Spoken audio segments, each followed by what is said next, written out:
તો ચાલો મિત્રો, આપણે આ સોલાર રોકટોક ધોવાની સિસ્ટમ જો આપણે ફિટિંગ કરી રહ્યા છીએ, જો આ ટુકડા કાપવા માંડ્યા અને ધીરે ધીરે આ સોલ્યુશન મારી લગાડી દીધો અને હવે આપણે બીજો ટુકડો કાપી અને નોંઝલું મંડી ચડાવવા અને જુઓ થોડી જ વારમાં તમને બધું આપણે લાઈવ બતાવશું।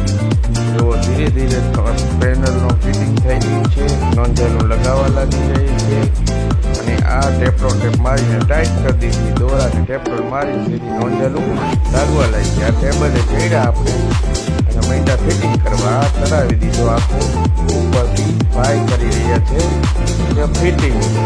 તો હવે આપણે મિત્રો પાણી કરીશું ચાલુ, થોડી જ વારમાં તમને આ પાણી ચાલુ કરીને બતાવી દઈશું। જુઓ મિત્રો, આ સોલાર રોકટોક ધોવાની સિસ્ટમ તમને મારી કેવી લાગી તો કોમેન્ટમાં જણાવજો। જય માતાજી, જય દ્વારકાધીશ, હર હર મહાદેવ।